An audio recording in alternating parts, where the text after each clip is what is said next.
सुप्रभात। कल हमने वितान में संकलित अध्याय भारतीय गायिकाओं में बेजोड़ लता मंगेशकर लता के बारे में हमने पढ़ा था। इसके 2 प्रश्नोत्तर हमने कर लिए थे।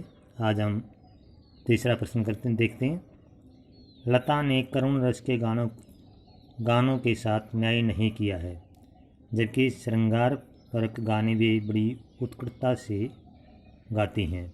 इस कथन से आप कहाँ तक सहमत हैं? यानी कुमार गंधर्व जी पूछते हैं कि लता ने करुण रस के गानों के साथ न्याय नहीं किया, जबकि वे श्रृंगार के गाने बड़ी अच्छी तरह से गाती हैं।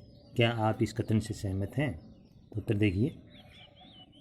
एक संगीतज्ञ की दृष्टि से कुमार गंधर्व की टिप्पणी सही हो सकती है, परंतु हम इस कथन से सहमत नहीं हैं, क्योंकि लता ने करुण रस के गाने भी बड़ी उत्कटता के साथ गाए हैं, यानी कि बड़ी मार्मिकता के साथ गाए। उन्होंने उनके गीतों में मार्मिकता है तथा करुणा छलकती सी लगती है कि उनके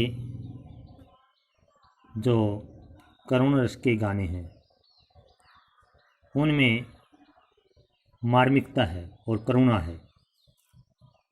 करुण रस के गाने आम मनुष्य से सीधे नहीं जुड़ते। लता के करुण रस के गीतों से मन भावुक हो उठता है, यानी कि जब हम लता के करुण रस से भरे गाने सुनते हैं तो हमारा मन भावुक हो जाता है। उदाहरण देखिए, एक गाना उन्होंने गाया, ए मेरे वतन के लोगों जरा आँख में भर लो पानी। तो इस गीत को सुनकर तत्कालीन प्रधानमंत्री जवाहरलाल नेहरू की आंखें भी सजल हो उठी थी, अर्थात वे इस गाने को सुनते हुए रो पड़े थे। और ये ऐसा करुण रस से भरा हुआ गाना है कि इस गाने को सुनते हुए हमारी आंखों में आंसू आ जाते हैं। इसी तरह फिल्म रुदाली का गीत है, दिल हूँ करे विरही जनों के हृदय को बीन सा देता है। यानी कि ये गाना ये भी है कि दिल हूँ करे, तो ये जो विरही जन हैं, यानी कि जो विरह के कारण तड़प रहे हैं, तो उनको बांध देता है। और इसी तरह से ओ बाबुल प्यारे गीत में नारी मन की पीड़ा को व्यक्त किया गया है।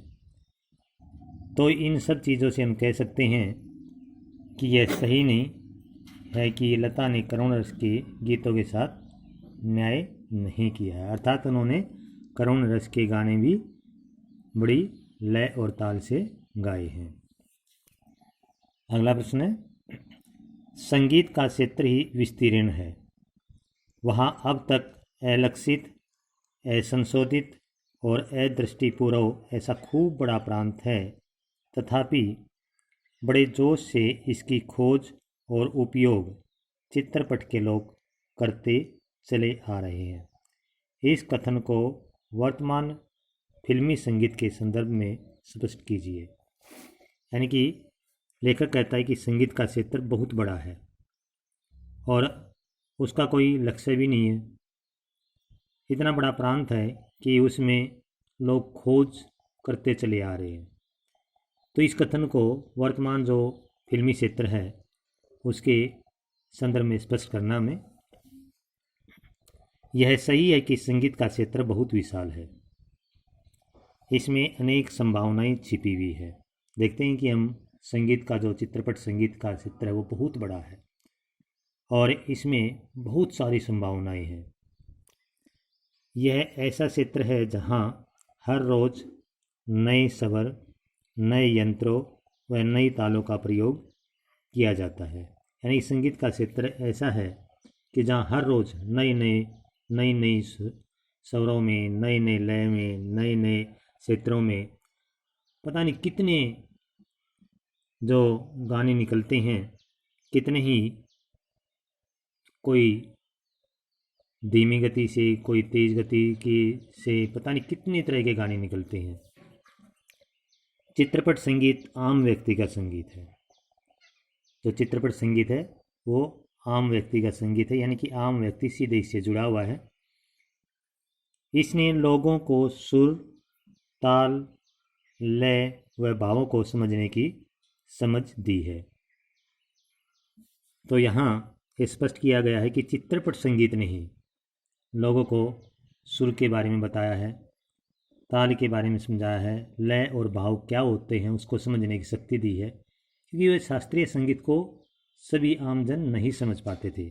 तो जबकि चित्रपट संगीत को हर आम आदमी अच्छी तरह से समझ लेता है, उसमें आनंद ले लेता है। संगीतकारों ने पंजाबी लोकगीत, राजस्थानी, पहाड़ी, कृषि गीतों का प्रयोग करना शुरू कर दिया है। और आप देखते हैं कि रोज़ाना कितने पंजाबी लोकगीत हैं, राजस्थानी लोकगीत हैं, हरियाणवी लोकगीत हैं। यानी कि हमारे संगीत क्षेत्र में पाश्चात्य संस्कृति का भी प्रभाव पड़ा हुआ है। और आज हम पता नहीं कितने जो अपने लोकगीत हैं उनमें कितनी प्रकार की धुनें सुनते हैं। तो नई नई धुनें निकल रही हैं रोज़ाना। तो हम कह सकते हैं कि जो संगीत का क्षेत्र है चित्रपट संगीत का, वो बहुत बड़ा है। पाश्चात्य संगीत का लोकगीतों के साथ मेल किया जा रहा है, और कभी तेज संगीत तो कभी मंद संगीत लोगों को मदहोश कर रहा है। तो आपने देखा होगा कि जो पाश्चात्य संगीत हैं उन्हीं की धुन पर नए नए लोकगीत निकाले जा रहे हैं। हरियाणवी लोकगीत में जैसे आप सपना चौधरी को देख लीजिए, उसके रोज़ाना नए नए गीत निकलते हैं, नई नई धुनों पे आते हैं और लोग उनको सुनकर मदहोश हो जाते हैं। जबकि छोटे छोटे बच्चे भी उनको गुनगुनाते हुए सुनाई देते हैं। इसी तरह फिल्मी संगीत नित्य नए नए रूपों का प्रयोग कर रहा है। तो इस तरह से हम कह सकते हैं कि फिल्मी संगीत में रोज़ाना नए नए रूप, नई नई धुनें, नए नए गीत आ रहे हैं। आज के लिए इतना ही। और आपने जो पहले 2 प्रश्न किए हैं उनके भी आपने उत्तर अच्छी तरह से याद करने हैं, और इन दोनों प्रश्नों को समझकर आपने अपनी साफ उत्तर पुस्तिका में लिखना है व याद करना है।